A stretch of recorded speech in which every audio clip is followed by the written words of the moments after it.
യോബിൻ്റെ പുസ്തകം 22-ാം അധ്യായം. എലീഫാസ് മൂന്നാമതും സംസാരിക്കുന്നു. തേമാന്യനായ എലീഫാസ് പറഞ്ഞു, ദൈവത്തിന് മനുഷ്യരെ കൊണ്ട് എന്തുപകാരം? ഒരുവൻ ജ്ഞാനിയായതുകൊണ്ട് പ്രയോജനം അവന് തന്നെ. നീ നീതിമാനായിരുന്നു കൊണ്ട് സർവശക്തി നേട്ടമുണ്ടോ? നിന്റെ മാർഗം കുറ്റമറ്റതെങ്കിൽ അവിടത്തേക്ക് എന്തെങ്കിലും ലാഭമുണ്ടോ? നിന്റെ ഭക്തി നിമിത്തമാണോ അവിടുന്ന് നിന്നെ ശാസിക്കുന്നതും നിന്റെ മേൽ ന്യായവിധി നടത്തുന്നതും ചെയ്യുന്നത്? നിന്റെ ദുഷ്ടത വലുതല്ലേ? നിന്റെ അകൃത്യങ്ങൾക്കെതിരല്ല. നീ സഹോദരനിൽ നിന്ന് കാരണമായി പണം ഈടാക്കി, വസ്ത്രം ഉരിഞ്ഞെടുത്ത് നീ അവരെ നഗ്നനാക്കി. ക്ഷീണിച്ചവന് നീ ദാഹജലം നൽകിയില്ല, വിശക്കുന്നവൻ്റെ അപ്പം പിടിച്ചു വയ്ക്കുകയും ചെയ്തു. ബലവാൻ ഭൂമി കൈവശപ്പെടുത്തുകയും സമ്പന്നൻ അവിടെ പാർക്കുകയും ചെയ്തു. വിധവുകളെ നീ വെറും കൈയോടെ പറഞ്ഞയച്ചു, അനാഥരുടെ ഭുജങ്ങൾ തകർക്കുകയും ചെയ്തു. അതുകൊണ്ട് നിന്നെ കെണികൾ വലയം ചെയ്തിരിക്കുന്നു, ക്ഷിപ്രഭീതി നിന്നെ കീഴ്പ്പെടുത്തിയിരിക്കുന്നു. നിനക്ക് കാണാൻ കഴിയാത്ത വിധം നിന്റെ പ്രകാശം അന്ധകാരമായിരിക്കുന്നു. പെരുവെള്ളം നിന്നെ മൂടിയിരിക്കുന്നു. ദൈവം ആകാശത്തിൽ ഉന്നതനല്ലേ? ഏറ്റവും ഉയരങ്ങളിലെ നക്ഷത്രങ്ങളെ നോക്കുക, അവ എത്ര ഉയരത്തിലാണ്! അതിനാൽ നീ പറയുന്നു, ദൈവം എന്തറിയുന്നു?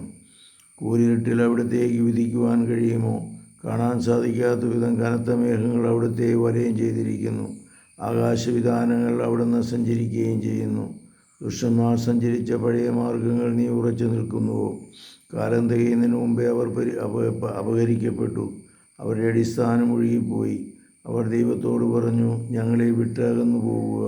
സർവശക്തൻ ഞങ്ങളോട് എന്ത് ചെയ്യാൻ കഴിയും? എന്നിട്ടും അവിടുന്ന് അവരുടെ ഭവനങ്ങളെ നന്മ കൊണ്ട് നിറച്ചു. എന്നാൽ ദുഷ്ടൻ്റെ ആലോചനകളെ എന്നിൽ നകലെയാണ്.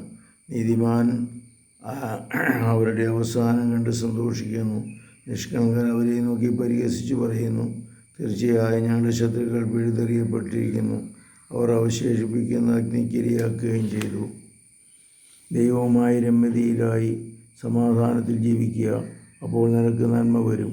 അവിടുത്തെ അധരങ്ങളിൽ നിന്ന് ഉപദേശം സ്വീകരിക്കുക, അവിടുത്തെ വാക്കുകൾ നിന്റെ ഹൃദയത്തിൽ സൂക്ഷിക്കുക.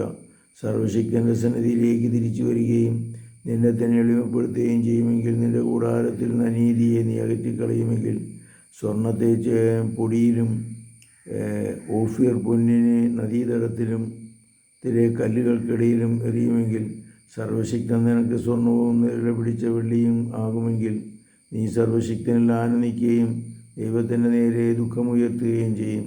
നീ അവിടത്തോട് പ്രാർത്ഥിക്കുകയും അവിടുന്ന് ശ്രവിക്കുകയും ചെയ്യും. നിന്റെ നേർച്ചകൾ നീ നിറവേറ്റും. നീ തീരുമാനിക്കുന്ന കാര്യം നിനക്ക് സാധിച്ചു കിട്ടും. നിന്റെ പാദങ്ങൾ പ്രകാശിതമായിരിക്കും. എന്നാൽ ദൈവം അഹങ്കാരിയെ താഴ്ത്തുകയും എളിയവനെ രക്ഷിക്കുകയും ചെയ്യും. നിരപരാധിനെ അവിടുന്ന് രക്ഷിക്കുന്നു. നിന്റെ കരങ്ങളിലെ നൈർമല്യം മൂലം നീ രക്ഷിക്കപ്പെടും. ഇത്രയുമാണ് ഈ വീഡിയോയിലുള്ളത്. കർത്താവെ അനുഗ്രഹിക്കണമേ.